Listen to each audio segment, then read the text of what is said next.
भारत के एक शहर की तंग गलियों से दो सहेलियां हंसती खेलती बाजार की तरफ जा रही थीं।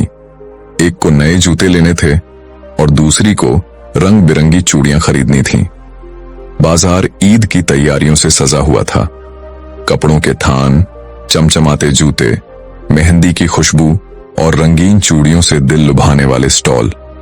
दोनों लड़कियां हर दुकान पर रुक रुक कर चीजें देख रही थीं, कभी कह कहे, कभी शरारतें और कभी तारीफें। इसी दौरान एक बूढ़ा फकीर बाबा उनके करीब आया। वो आहिस्ता आहिस्ता बाजार में घूमता हुआ मुख्तलिफ दुकानों के सामने खड़ा होकर लोगों से भीख मांग रहा था। उसके हाथ में पुराना लोहे का प्याला था, लिबास सादा मगर आंखों में बरसों का दर्द।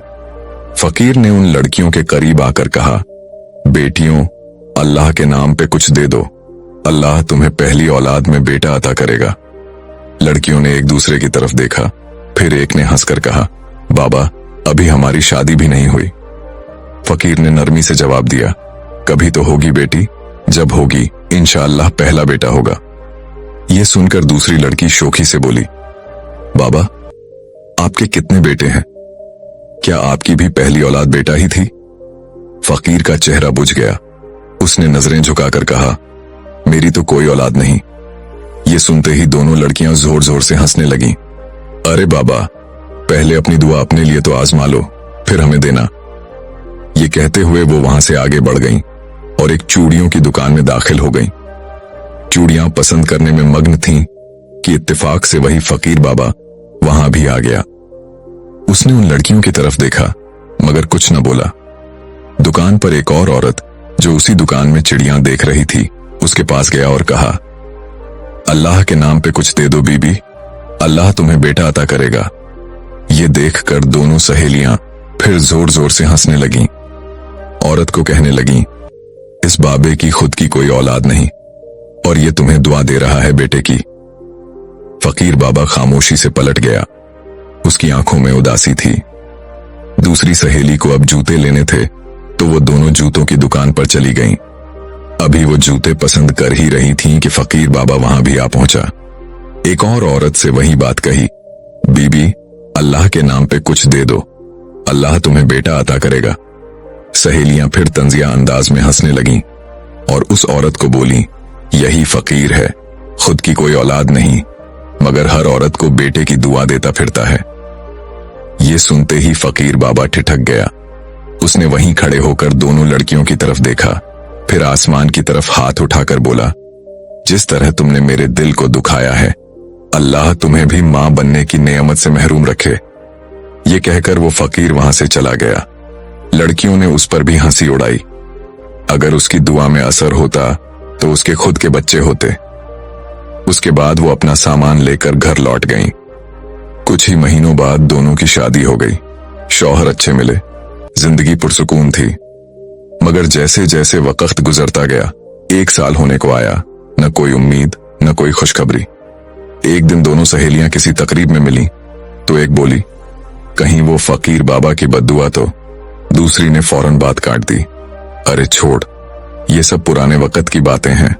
अब साइंस है, डॉक्टर है, इलाज है।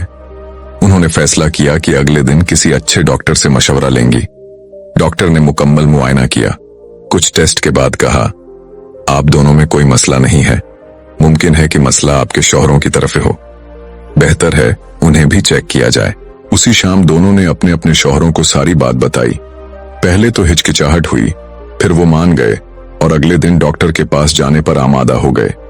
अगले दिन दोनों सहेलियां अपने शौहरों के साथ दोबारा उसी क्लिनिक पर पहुंच गईं।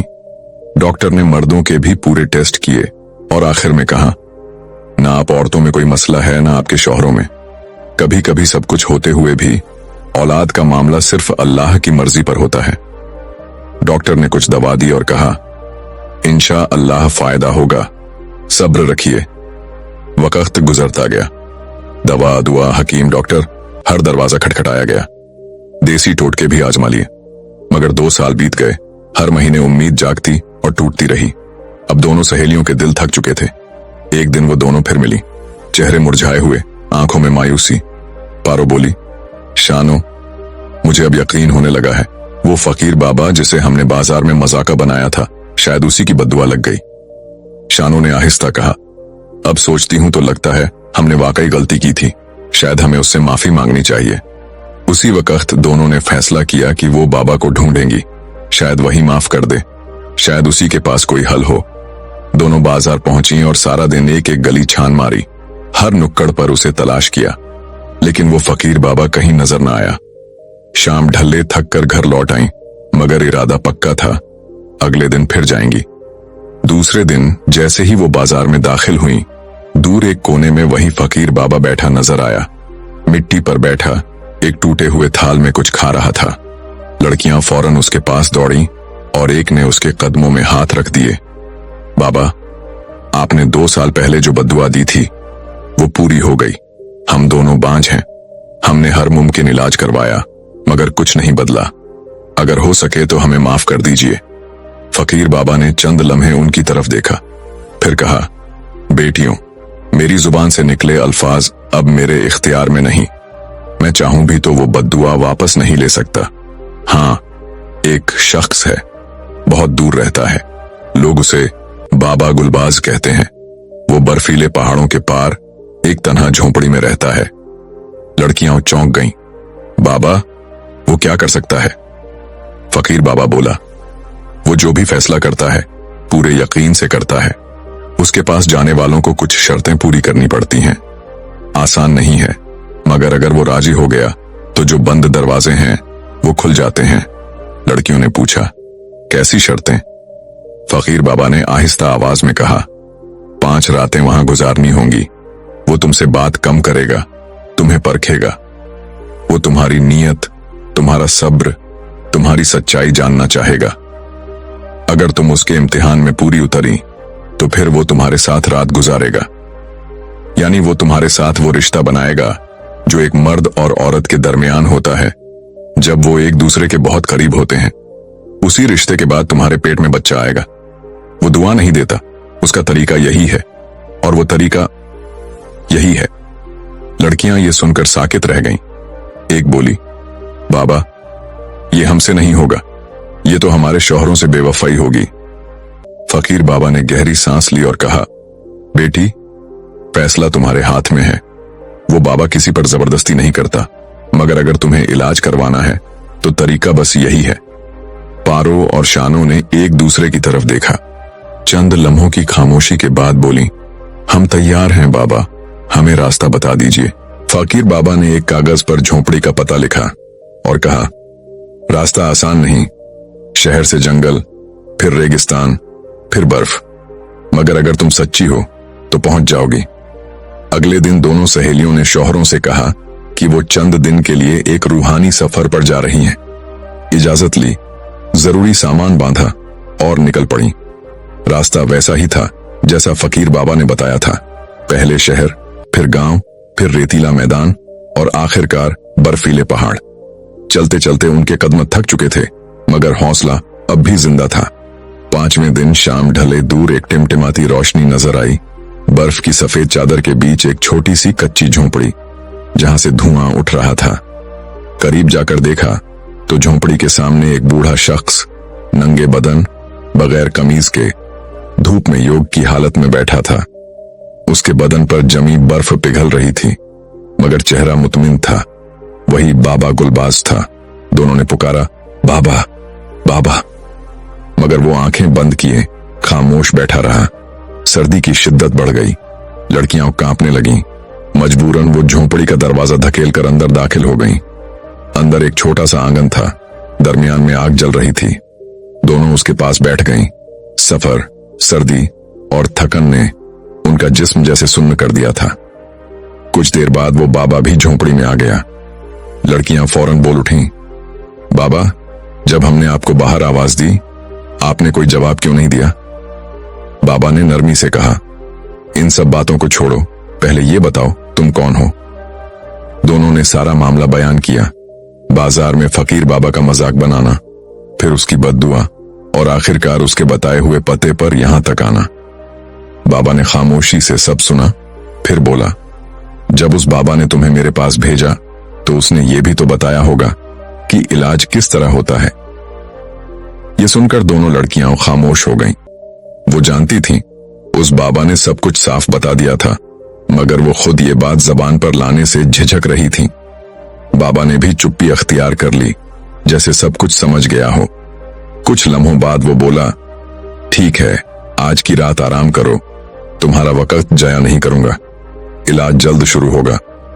ये सुनकर लड़कियां सहम गईं। दिल में कई सवाल, कई डर। बाबा ने उन्हें खाना दिया, बिस्तर दिया। वो लेट गईं, मगर नींद किसी को ना आई। दोनों के दिल में खौफ था कि बाबा किसी भी वक्त आ सकता है, जैसा कि उसने कहा था। मगर पूरी रात गुजर गई और बाबा ना आया।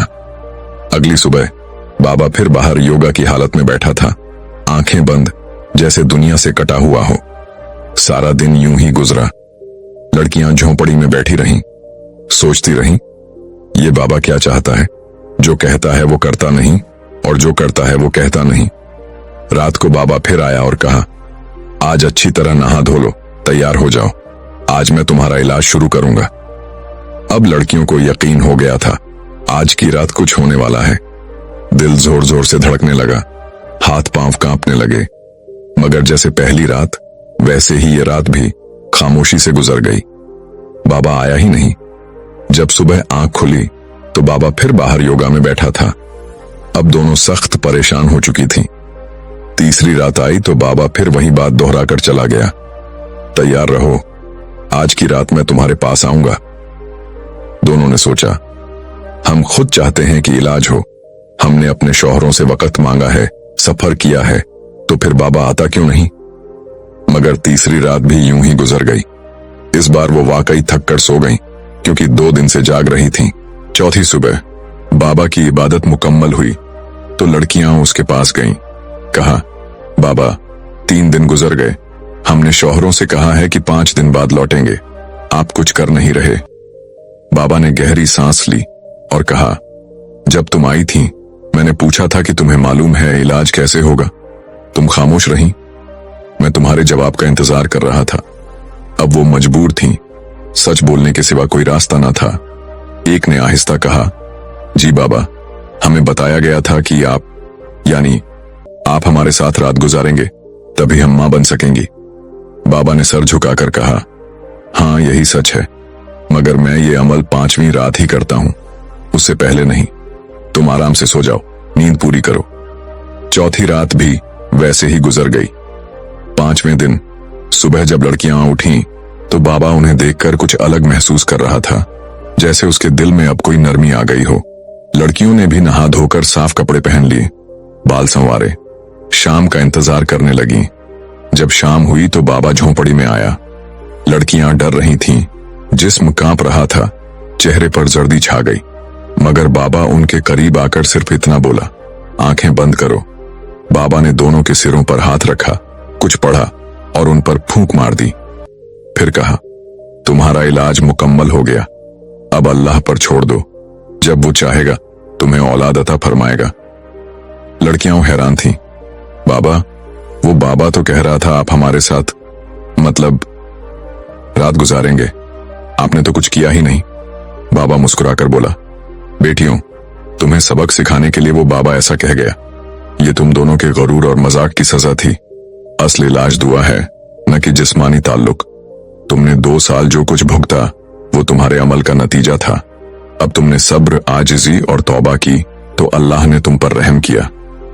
लड़कियों की आंखों से आंसू बहने लगे। उन्होंने बाबा के कदम छुए और इजाजत लेकर झोंपड़ी से रवाना हो गईं। चंद दिन बाद ही दोनों को उम्मीद की पहली किरण महसूस हुई। कुछ वक्त गुजरा और फिर वो खुशखबरी मिली, दोनों मां बनने वाली थीं। और जब बच्चे पैदा हुए तो दोनों के यहाँ बेटे हुए। उन्होंने सजदे में जाकर अल्लाह का शुक्र अदा किया और शुक्राने के नफल पढ़े। कोई फकीर खुदा नहीं होता, न उसके अल्फाज तकदीर बदल सकते हैं, न वो दुआओं का मालिक होता है।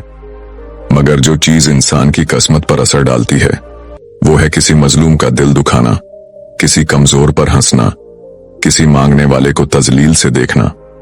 हमें चाहिए कि हम किसी को कमतर न समझें, न ही किसी की हालत का मजाक बनाएं, क्योंकि वक्त सब कुछ वापस लौट आता है। वो तुम्हें वही मुकाम दिखाता है जहां तुम किसी को नीचा दिखा चुके होते हो। जो इंसान तौबा करके झुकता है वही रब के नजदीक उठता है।